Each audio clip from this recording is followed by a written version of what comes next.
Today's topic is a common tendinopathy and overuse syndrome known as golfer's elbow or tennis elbow.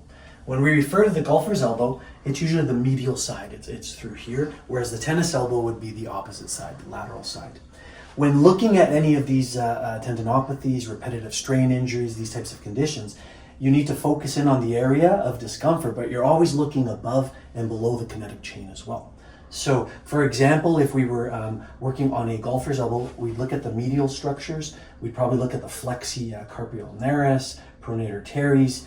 Common techniques would be, a type of pin and stretch, some myofascial release to really release the area, taking into account how the wrist joint is moving, but also how the elbow is moving.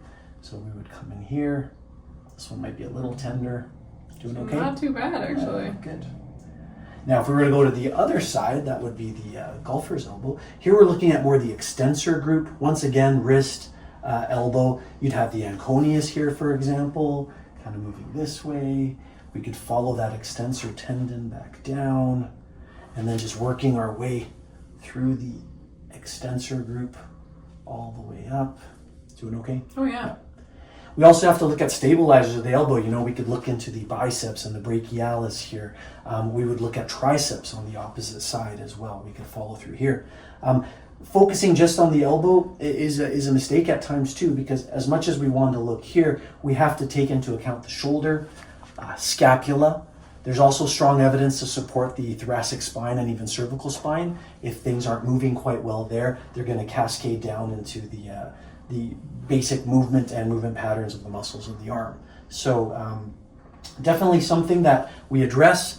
Very effective techniques can be used to release this, but a huge part of this as well is patient education, making sure that they understand the mechanics of it, how they rehab it, giving your patients advice and things they can do at home, and walking them through that so they can effectively rehab. So it is a joint approach. It's a partnership between you and your patient. So yeah, definitely there's other aspects to this as well, which my colleague Dr. Brian Abelson will talk about, some of the fascial expansions as well as some of the acupuncture points. So definitely something we treat quite often. So I would like to go over some acupuncture points on the elbow. This is a great way of speeding the process you're going to get from doing manual therapy.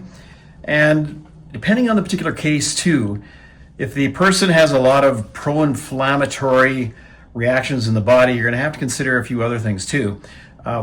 By that I mean, do they have osteoarthritic changes, or is this just a repetitive strain injury of the elbows?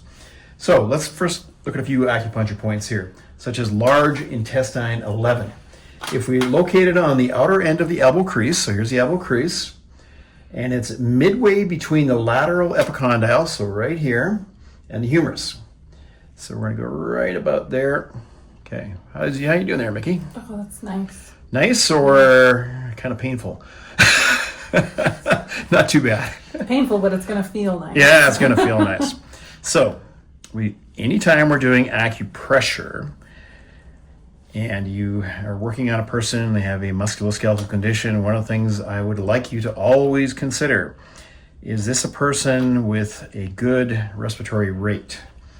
And if they are breathing somewhere between, maybe 10, 12 repetitions a minute, that's fine. But if they're actually shallow breathers and they're up around, it could be 18, 20 respiratory rates per minute, then perhaps they are driving pro-inflammatory reactions in their body.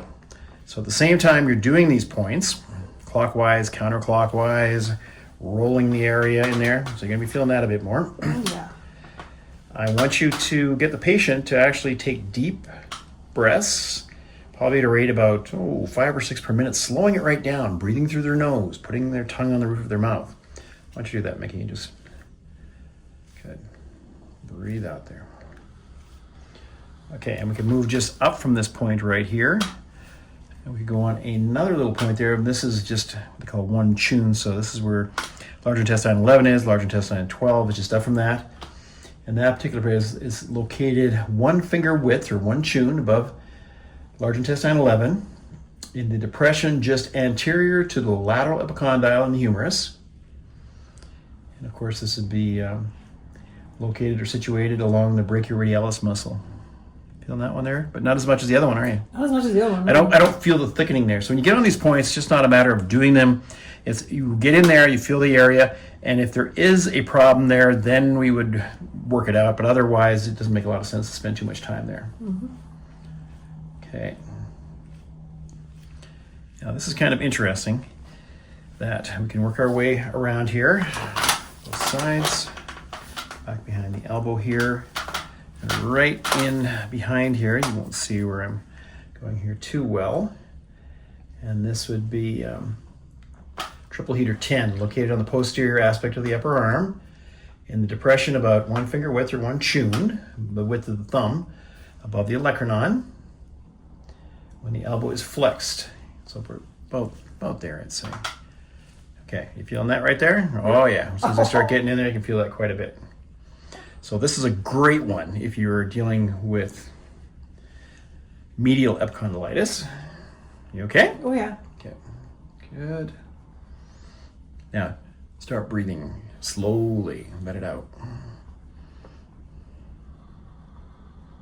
There we go. So almost immediately I felt this soften. Yep.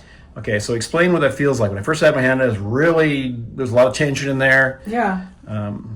I don't know, once I started to focus more on my breathing, Yep. I brought the attention over to my hand on my stomach as I was breathing in, and that just completely relaxed. You could just feel it almost like butter, just let go. just let go as soon as I started focusing on So breathing. we'll start calling this the melted butter point. Yep.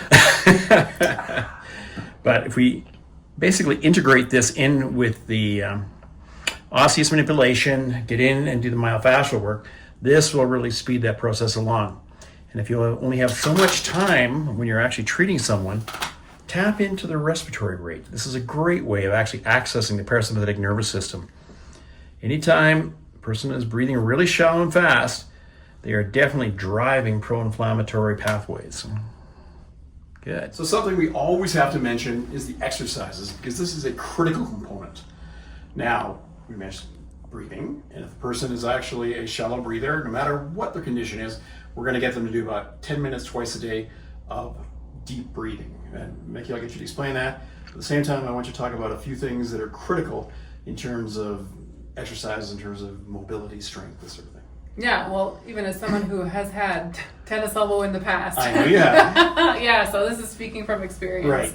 So when doing your diaphragmatic breathing, even doing it while you're laying down can help out because it helps just to turn off all the other muscles that are around. But if you're going to be doing it sitting up, this is a great way to help out. Placing your hands on your stomach, allowing your stomach to fill up. Hold and out. But sorry, doing it with your mouth closed. So try breathing through your nose as well. That will definitely help out. You're correct. You're correct. But really slowing your breath down and then incorporating it in with the stretches for your forearms. So stretching into the extensors. So breathing in as we're doing the stretches and holding those stretches.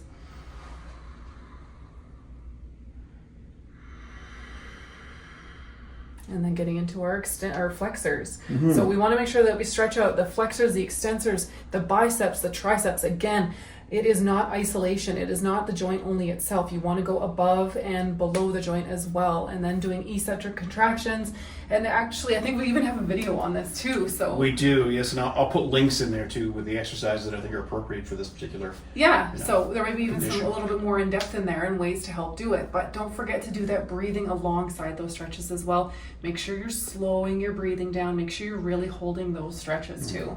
I think one thing that's also really important is to realize that about 60% of cases that have medial epicondylitis also have ulnar nerve entrapment. So getting in there and actually working in terms of releasing that. I'll put a video on here about nerve flossing for the ulnar nerve, which I think is incredibly important. Yeah. And it's interesting, some of those nerve flossing techniques, they're actually very similar to some of the stuff that we do in Tai Chi.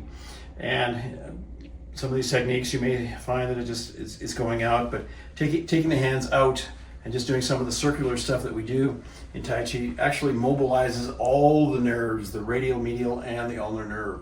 So there's a lot of different ways to approach this, but it's incredibly important that you get the manual therapy, really good research on eccentric strengthening, And by far, the majority of these cases can be resolved without any need for surgery within a relatively short period of time, as long as the person gets the therapy and they actually are consistent with their exercises.